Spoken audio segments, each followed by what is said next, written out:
मधुबन के बाबा, मधुबन के बाबा मुरली वाले, आपका क्या कहना, आपका क्या कहना। मधुबन के बाबा मुरली वाले, आपका क्या कहना, आपका क्या कहना। ओम शांति। आज का हम मुरली सुनेंगे 14/2/2024। प्रातः मुरली ओम शांति बाप दादा मधुबन। मीठे बच्चे, अंतर्मुखी हो, अपने कल्याण का ख्याल करो। घूमने फिरने जाते हो तो एकांत में विचार सागर मंथन करो। अपने से पूछो, हम सदा हर्षित रहते हैं? प्रश्न, रहमदिल बाप के बच्चों को अपने पर कौन सा रहम करना चाहिए? उत्तर, जैसे बाप को रहम पड़ता है कि मेरे बच्चे कांटों से फूल बने। बाप बच्चों को गुलगुल बनाने की कितनी मेहनत करते हैं, तो बच्चों को भी अपने ऊपर तरस आना चाहिए कि हम बाबा को बुलाते हैं, हे पतित पावन आओ, फूल बनाओ। अब वह आए हैं तो क्या हम फूल नहीं बनेंगे? रहम पड़े तो देही अभिमानी रहे। बाप जो सुनाते हैं उसको धारण करे। ओम शांति। यह तो बच्चे समझते हैं, यह बाप भी है, टीचर भी है, सदगुरु भी है। तो बाप बच्चों से पूछते हैं कि तुम यहाँ जब आते हो तो इन लक्ष्मी नारायण के और सीढ़ी के चित्र को देखते हो। जब दोनों को देखा जाता है तो एम ऑब्जेक्ट और सारा चक्र बुद्धि में आ जाता है कि हम देवता बनकर फिर ऐसे सीढ़ी उतरते आए हैं। ये ज्ञान तुम बच्चों को ही मिलता है। तुम हो स्टूडेंट, एम ऑब्जेक्ट सामने खड़ा है, कोई भी आए तो उनको समझाओ यह एम ऑब्जेक्ट है। इस पढ़ाई से यह देवी देवता जाकर बनते हैं, फिर 84 जन्म की सीढ़ी उतरते हैं, फिर रिपीट करना है। बहुत इजी नॉलेज है, फिर भी पढ़ते पढ़ते नापास क्यों हो पढ़ते हैं। उस जिस्मानी पढ़ाई से भी यह ईश्वरीय पढ़ाई बिल्कुल सहज है। एम ऑब्जेक्ट और 84 जन्मों का चक्र बिल्कुल सामने खड़ा है। यह दोनों चित्र विजिटिंग रूम में भी होनी चाहिए। सर्विस करने के लिए सर्विस का हथियार भी चाहिए। सारा ज्ञान इसमें ही है। यह पुरुषार्थ भी हम अभी करते हैं। सतोप्रधान बनने के लिए बहुत मेहनत करनी है। इसमें अंतर्मुखी हो, विचार सागर मंथन करना है। घूमने फिरने जाते हो तो भी बुद्धि में यही होना चाहिए। यह तो बाबा जानते हैं कि नंबरवार है। कोई अच्छी तरह से समझते हैं तो ज़रूर पुरुषार्थ करते होंगे अपने कल्याण के लिए। हर एक स्टूडेंट समझते हैं, यह अच्छा पढ़ते हैं, खुद नहीं पढ़ते हैं तो अपने को ही घाटा डालते हैं। अपने को तो कुछ लायक बनना चाहिए। तुम भी स्टूडेंट हो, सो भी बेहद बाप के। यह ब्रह्मा भी पढ़ते हैं, यह लक्ष्मी नारायण है मर्तबा, और सीढ़ी है 84 जन्म के चक्र की। ये पहले नंबर का जन्म, ये लास्ट नंबर का जन्म। तुम देवता बनते हो। अंदर आने से ही सामने एम ऑब्जेक्ट और सीढ़ी पर समझाओ। रोज आकर इनके सामने बैठो तो स्मृति आए। तुम्हारी बुद्धि में है कि बेहद का बाप हमको समझा रहे हैं। सारे चक्र का ज्ञान तुम्हारी बुद्धि में भरपूर है, तो कितना हर्षित रहना चाहिए। अपने से पूछना चाहिए कि हमारी वह अवस्था क्यों नहीं रहती, क्या कारण है जो हर्षित रहने में रोला पड़ता है। जो चित्र बनाते हैं उनकी बुद्धि में भी होगा कि यह हमारा भविष्य पद है, यह हमारी एम ऑब्जेक्ट है, और यह 84 का चक्र है, गायन भी है। सहज राजयोग से तो बाबा रोज समझाते रहते हैं कि तुम बेहद बाप के बच्चों हो, तो स्वर्ग का वर्षा जरूर लेना चाहिए। और सारे चक्र का भी राज समझाया है तो ज़रूर वह याद करना पड़े। और फिर बातचीत करने के मैनर्स भी अच्छे चाहिए, चलन बहुत अच्छे चाहिए। चलते फिरते काम काज करते बुद्धि में सिर्फ यही रहे कि हम बाप के पास पढ़ने के लिए आए हैं, ये ज्ञान ही तुमको साथ ले जाना है। पढ़ाई तो सहज है, परंतु अगर पूरी रीति नहीं पढ़ेंगे तो टीचर को ज़रूर ये ख्याल रहेगा कि अगर क्लास में बहुत डल बच्चे होंगे तो हमारा नाम बदनाम होगा, इजाफा नहीं मिलेगा, गवर्नमेंट कुछ नहीं देगी। यह भी स्कूल है ना, इसमें इजाफा आदि की बात नहीं, फिर भी पुरुषार्थ तो कराया जाता है ना। चलन को सुधारो, दैवी गुण धारण करो, कैरेक्टर कैरेक्टर अच्छे चाहिए। बाप तो तुम्हारे कल्याण के लिए आए हैं, परंतु बाप की श्रीमत पर चल नहीं सकते। श्रीमत कहे यहाँ जाओ तो जाएंगे नहीं, कहेंगे यहाँ गर्मी है या ठंडी है। बाप को पहचानते नहीं कि कौन हमको कहते हैं।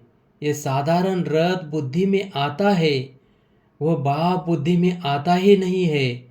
बड़े राजाओं का कितना सबको डर रहता है, बड़ी अथॉरिटी होती है। यहाँ तो बाप कहते हैं मैं गरीब निवाज हूँ, मुझे रचता और रचना के आदि मध्य अंत को कोई नहीं जानते हैं। कितने ढेर मनुष्य है, कैसे कैसी बातें करते हैं, क्या क्या बोलते हैं, भगवान क्या चीज़ होती है यह भी जानते नहीं। वंडर है ना। बाप कहते हैं मैं साधारण तन में आकर अपना और रचना के आदि मध्य अंत का परिचय देता हूँ। 84 की यह सीढ़ी कितनी क्लियर है। बाप कहते हैं मैंने तुमको ये बनाया था, अब फिर बना रहा हूँ। तुम पारस बुद्धि थे, फिर तुमको पत्थर बुद्धि किसने बनाया। आधा कल्प रावण राज्य में तुम गिरते ही आते हो, अब तुमको तमोप्रधान से सतोप्रधान जरूर बनना है। विवेक भी कहता है बाप है ही सत्य, वह जरूर सत्य ही बताएंगे। यह ब्रह्मा भी पढ़ते हैं, तुम भी पढ़ते हो। यह कहते हैं ही भी स्टूडेंट हूँ, पढ़ाई पर अटेंशन देता हूँ। एक्यूरेट कर्मातीत अवस्था तो अभी बनी नहीं है। ऐसा कौन होगा जो इतना ऊंच पद पाने के लिए पढ़ाई पर ध्यान नहीं देगा। सब कहेंगे ऐसा पद तो ज़रूर पाना चाहिए। बाप के हम बच्चे हैं तो ज़रूर मालिक होने चाहिए। बाकी पढ़ाई में उतराई चढ़ाई तो होती है। अब तुमको एकदम ज्ञान का तंत्र सार मिला है। शुरू में तो पुराना ही ज्ञान था, धीरे धीरे तुम समझते ही आए हो। अभी समझते हैं, ज्ञान तो सचमुच अभी हमको मिलता है। बाप भी कहते हैं आज मैं तुमको गुह्य गुह्य बातें सुनाता हूँ। फट से तो कोई जीवन मुक्ति पा नहीं सकता, सारा ज्ञान उठा नहीं सकता। पहले ये सीढ़ी का चित्र थोड़े ही था, अब समझते हैं। बरोबर हम ऐसे चक्र लगाते हैं, हम ही स्वदर्शन चक्रधारी है। बाबा ने हम आत्माओं को सारे चक्र का राज समझा दिया है। बाप कहते हैं तुम्हारा धर्म बहुत सुख देने वाला है। बाप ही आकर तुमको स्वर्ग का मालिक बनाते हैं। औरों के सुख का टाइम तो अभी आया है, जबकि मौत सामने खड़ा है। यह एरोप्लेन बिजलियाँ आदि पहले नहीं थी, उनके लिए तो अभी जैसे स्वर्ग है। कितने बड़े बड़े महल बनाते हैं, समझते हैं अभी तो हमको बहुत सुख है। लंदन में कितना जल्दी पहुंच जाते हैं, बस यही स्वर्ग समझते हैं। अब उन्हों को जब कोई समझाए कि स्वर्ग तो सतयुग को कहा जाता है, कलयुग को थोड़े स्वर्ग कहेंगे। नरक में शरीर छोड़ा तो जरूर पुनः जन्म भी नरक में ही लेंगे। आगे तुम भी ये बातें नहीं समझते थे, अब समझते हो। रावण राज्य आता है तो हम गिरने लग जाते हैं, सब विकार आ जाते हैं। अभी तुमको सारा ज्ञान मिला है तो चलन आदि भी बहुत रॉयल होनी चाहिए। अभी तुम सतयुग से भी जास्ती वैल्यूबल हो। बाप जो ज्ञान का सागर है वह सारा ज्ञान अभी देते हैं, और कोई भी मनुष्य ज्ञान और भक्ति को समझ न सके, मिक्स कर दिया है। समझते हैं शास्त्र पढ़ना यह ज्ञान है और पूजा करना भक्ति है। तो अब बाप गुलगुल बनाने के लिए कितनी मेहनत करते हैं। बच्चों को भी तरस आना चाहिए कि हम बाबा को बुलाते हैं। पतितों को आकर पावन बनाओ, फूल बनाओ। अब बाप आए हैं तो अपने पर भी रहम करना चाहिए। क्या हम ऐसे फूल नहीं बन सकते? अब बाप तक हम बाबा के लिए, बाबा के दिल तख्त पर क्यों नहीं चढ़े हैं? अटेंशन नहीं देते। बाप कितना रहम दिल है, बाप को बुलाते ही है। पतित दुनिया में की आकर पावन बनाओ। तो जैसे बाप को रहम पड़ता है ऐसे बच्चों को भी रहम पड़ना चाहिए, नहीं तो सद्गुरु के निंदक ठहर न पाए। यह तो किसी को स्वप्न में भी नहीं होगा कि सद्गुरु कौन है। लोग गुरुओं के लिए समझ लेते हैं कि कहाँ श्राप न देवे, अकृपा न हो जाए। बच्चा पैदा हुआ, समझेंगे गुरु की कृपा हुई। यह है अल्पकाल के सुख की बात। बाप कहते हैं बच्चे अपने पर रहम करो, देही अभिमानी बनो तो धारणा भी होगी। सब कुछ आत्मा ही करती है। मैं भी आत्मा को पढ़ाता हूँ। अपने को पक्का समझो और बाप को याद करो। बाप को ही नहीं करेंगे तो विकर्म विनाश कैसे होंगे? भक्ति मार्ग में भी याद करते हैं, हे भगवान रहम करो। बाप लिबरेटर भी है तो गाइड भी है, यह भी उनकी गुप्त महिमा है। बाप आकर सब बतलाते हैं कि भक्ति मार्ग में तुम याद करते हो। मैं आऊँगा तो ज़रूर अपने समय पर, ऐसे जब चाहूँ तब आऊँ यह नहीं। ड्रामा में जब नूंद है तब आता हूँ, बाकी ऐसे ख्यालात भी कभी नहीं आते हैं। तुमको पढ़ाने वाला वह बाप है, यह भी उनसे पढ़ते हैं। वह तो कभी भी कोई खता भूल नहीं करते, किसी को रंज नहीं करते। बाकी सब नंबरवार टीचर है। वह सच्चा बाप तुमको सत्य ही सिखलाते हैं। सच्चे के बच्चे भी सच्चे, फिर झूठ के बच्चे बनने से आधा कलब झूठे बन पड़ते हैं। सच्चे बाप को ही भूल जाते हैं। पहले पहले तो समझाओ कि यह सतयुगी नई दुनिया है या पुरानी है। तो मनुष्य समझे। यह प्रश्न बहुत अच्छा पूछते हैं। इस समय सभी में 5 विकार प्रवेश है, वहाँ 5 विकार होते नहीं। यह है तो बहुत सहज बात समझने की, परंतु जो खुद ही नहीं समझते तो वो प्रदर्शनी में क्या समझाएंगे? सर्विस के बदले डी सर्विस करके आएंगे। बाहर में जाकर सर्विस करना मासी का घर नहीं है, बड़ी समझ चाहिए। बाबा हरेक की चलन से समझ जाते हैं। बाप तो बाप है। फिर तो बाप भी कहेंगे यही ड्रामा में था। कोई भी आता है तो ब्रह्म कुमारी का समझना ठीक है। नाम भी ब्रह्म कुमारी ईश्वरीय विश्वविद्यालय है। नाम वाला भी ब्रह्म कुमारियों का होना है। इस समय सब 5 विकारों में हिरे हुए हैं। उनको जाकर समझाना कितना मुश्किल होता है। कुछ भी समझते नहीं हैं, सिर्फ इतना कहेंगे ज्ञान तो अच्छा है। खुद समझते नहीं हैं, विघ्न के पीछे विघ्न पड़ता रहता है। फिर युक्तियाँ भी रचनी पड़ती है। पुलिस का पहरा रखो, चित्र इंश्योर करा दो। यह यज्ञ है, इसमें विघ्न जरूर पड़ेंगे। सारी पुरानी दुनिया इनमें स्वाहा होनी है, नहीं तो यज्ञ नाम क्यों पड़े। यज्ञ में स्वाहा होना है, इसी का रुद्र ज्ञान यज्ञ नाम पड़ा है। ज्ञान को पढ़ाई भी कहा जाता है। यह पाठशाला भी है तो यज्ञ भी है। तुम पाठशाला में पढ़कर देवता बनते हो, फिर यह सब कुछ इस यज्ञ में स्वाहा हो जाता है।